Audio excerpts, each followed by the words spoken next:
ABC Listen. Podcasts, radio, news, music and more. In 2018, the body of 24-year-old Toya Cordingley was found on a secluded beach in Australia's far north. Now, the man accused of her murder is facing trial. Rajwinder Singh has pleaded not guilty, and in the case of Toya's murder, we'll bring you all the details from the courtroom as he fights the charges in this highly anticipated trial. Search for the Case Op podcast in the ABC Listener or wherever you get your podcasts.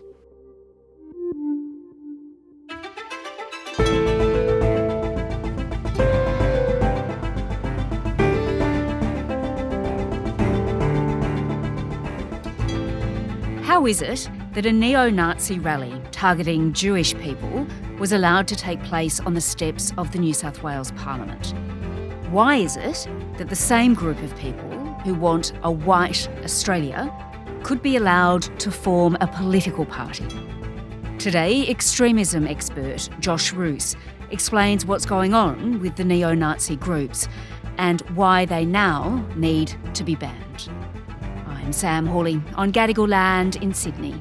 This is ABC News Daily.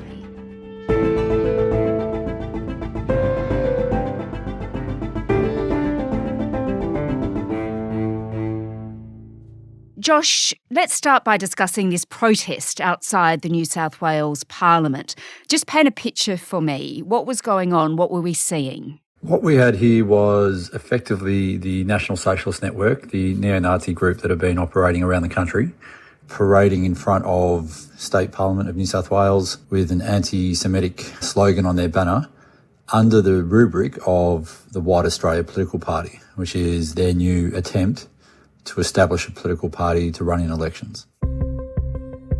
About 60 people dressed in black gathered on Macquarie Street outside the New South Wales Parliament, displaying a banner calling for the Jewish lobby to be abolished. Both the New South Wales Premier and the state's police force are under pressure to explain how the rally was allowed to go ahead in the first place. We need to send a clear and unambiguous message that that kind of behaviour will not be tolerated. And the truth of the matter is, if you give these racists an inch, they're going to take a mile. If we had our time again, that rally wouldn't have taken place. Okay, so there was 2 rows of men and they were clad in black. They were standing in front of the gates of the New South Wales Parliament. Correct. I mean, what else were they doing? Were they just standing there? So there's some speeches, obviously just full of anti-Semitic content, talking about the Jewish lobby, conspiratorial tropes that define anti-Semitic movements and National Socialism throughout the last 80 years, about Jewish power and so on. Uniformed, dressed in black, no face coverings, actually showing their faces, which is an escalation for that group. It lasted, this protest, we think, for about 20 minutes. And the thing is, Josh, the group was legally there. The New South Wales Police Commissioner, Mal Lanyon, he says police were comfortable. It was not a protest that needed to be objected to, although he does note that he did not know about that decision prior to the protest taking place. Generally, the grounds that we would oppose it is on public safety or a significant disruption to the public. And then obviously the behaviour of that group, when we have dealt with them previously, there was nothing there to indicate there was a risk to public safety. I mean, there has been other really concerning developments since this protest. 2 female MPs, Allegra Spender and Kelly Sloan, they have now received death and rape threats online after condemning the rally. Dozens and dozens of pretty hateful messages, some concerning enough to forward to police as a matter of process. Look, it is deeply concerning, but it's part and parcel of the NSN's strategy of seeking to inspire fear and to intimidate not only the wider population, but specific individuals that they believe are speaking out against them or are critical of them. All right, well, Josh, let's consider now whether or not this group could have been stopped and whether or not the laws are sufficient as they stand. Do police actually have the power to ban groups like NSN, which I think is also being rebranded at this point as White Australia? There's been some wider conjecture about whether or not they needed new laws or whether the laws are sufficient. Existing laws under the Summary Offences Act provide for notification and authorisation and the possibility of a court prohibition order. So we know that they've previously been stopped from entering the City of Sydney. And Australia Day 2024, where they cited that their presence in Sydney posed a serious risk to public safety when the group boarded a train and attempted to effectively hijack Australia Day celebrations in order to promote their ideology. And they cited in that statement their associations, their ideology, and their history of violence. The regime is primarily reactive. So police can oppose or seek prohibition but can't preemptively ban an assembly based on its ideology. Groups like the NSN obfuscate and they hide behind shades of grey in what they're saying and doing. And they're quite skilled at it. Give me an example of the shades of grey. I mean, what do they do? Case in point, the Jewish lobby. I mean, that's conspiratorial. It's inciting hatred. It speaks to this framing of Jews as having some form of invisible power, pulling the strings behind the scenes. So that doesn't come across as calling for the death of Jews or calling for direct violence. But the word abolish does imply violence. It implies eradication, and that is at the heart of their ideology. So the banner calling for the Jewish lobby to be abolished, that, in your view, is a shade of grey, which means police could not act. That's right. They're talking about this so-called Jewish lobby, but what we know they're talking about is Jews as an entire race and culture, and that's at the core of their ideology, and they're on the record as saying as such. It is concerning for some people, isn't it, that police have acted on occasions to stop, for instance, pro-Palestinian protests and other rallies in the courts. They've moved people on, they've arrested people, they've used pepper spray, for instance. But they didn't do likewise on this occasion. That's raised concern for quite a lot of people. Yeah, it's an interesting point because what we've seen not only in New South Wales but in Victoria is senior police talking about the behaviour of protesters. So in effect saying that, well, they're well behaved, they do as we ask, they don't deviate from their lines.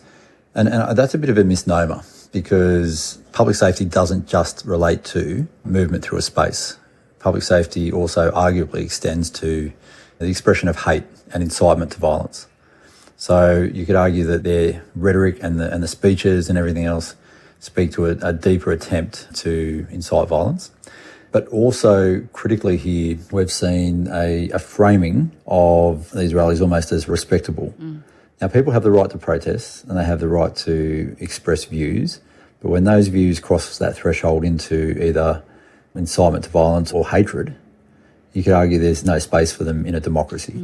It's important to consider also, most recently in Victoria, the attack on Camp Sovereignty, the Indigenous encampment after the immigration rally, where the NSN, who had marched through the city, walked a significant distance to the gardens where that encampment was and attacked them there. Dozens of neo-Nazis storm a sacred Indigenous site in a terrifying attack in the heart of Melbourne. I put my hands up and I said, please don't do this, let's have a chat. And then I just got a kick straight in the guts and then I was on the ground. The question is, to what extent does a group with a history of violence, a strong history of inciting hate, an inherently anti-democratic movement that has that history, have the right to gain an approval to protest in front of the steps of a Parliament House? As you mentioned before, there are moves by this group, NSN or White Australia, to actually form a political party. Now, that's of deep concern. Could it actually do that, and how could it do that? Well, what they're attempting to do, and they've been talking about this for some time, they were hoping, I believe, to try to get up and running before the last federal election. They're effectively attempting to capture what they think is the zeitgeist of the time, which is this anti-immigration backlash due to the cost of living and the broader rhetoric around that's occurring internationally. And we've seen how that's playing out in the United States, where mass deportations are actually occurring.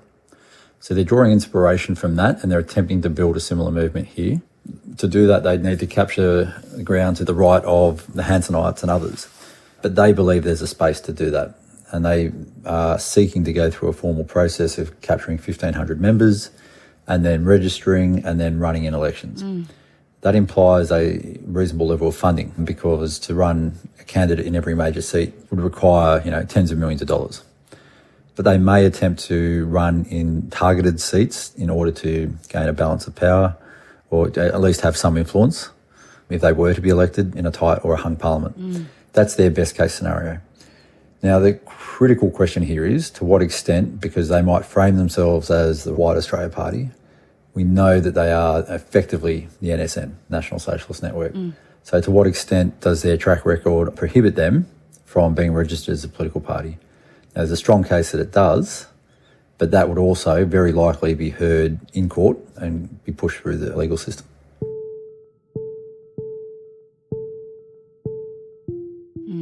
All right, well, Josh, let's look at what can then be done to address this. Now, the ASIO boss, in a speech recently, he said he's deeply concerned about these neo-Nazi groups.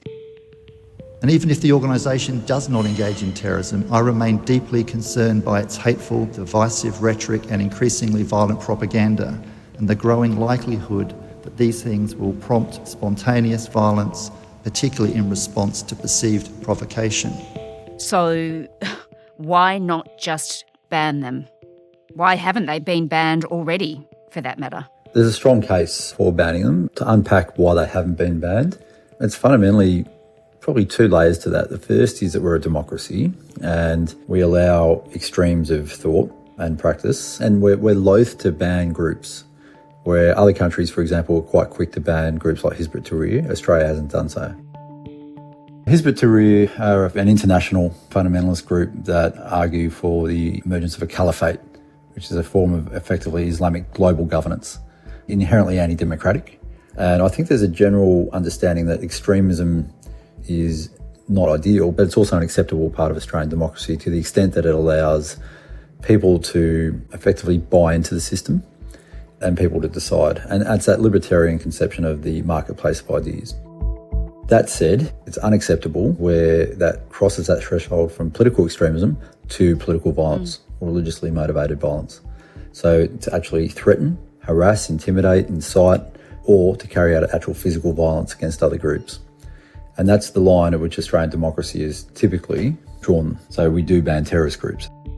The key challenge here is to what extent groups like Hizb ut-Tahrir and the NSN, who the General of ASIO has mentioned parallel to each other as adopting similar tactics in his most recent statement, to what extent are they taking advantage of our freedoms to thrive and to flourish and to attempt to grow these hate-filled movements? To what extent is Australia prepared to tolerate that group's continued existence when they effectively are incredibly corrosive to our country? And that's a philosophical question as well about what democracy is. To what extent are we prepared to be tolerant of intolerance? Well, I think there'd be many people that think that the line has already been crossed. Do you think, though, our politicians, Josh, are really awake to this, are really awake to the dangers that this sort of movement can bring? And if they're not and nothing is done, what will we see? In effect, we've fallen asleep at the wheel because it's been 80 years since the horrors of World War II. And these groups have existed. It's easy to pay them off and say, well, they're small, they're insignificant, that they're meaningless in the context of Australia's electoral politics. But this is a group that is dedicated to growing a hate movement. And so to that extent, it's a strong argument that they have no place in the Australian democratic system. And they've got no place as an organisation. I think there's a general bipartisan support for the belief that this group has no place in Australia and their views don't represent Australians. But the critical element is to what extent are we prepared to act to not only legislate against them, but to enforce that. And that would obviously result in court challenges. It would result in going through the legal system, which is timely and expensive. But I think Australia has to effectively look at what's happening as best practice in other countries that have dealt with this similar problem and challenge, and build an evidence base for understanding what's effective, what works, and what steps need to be taken to effectively prevent this group from having any capacity to shape Australian politics.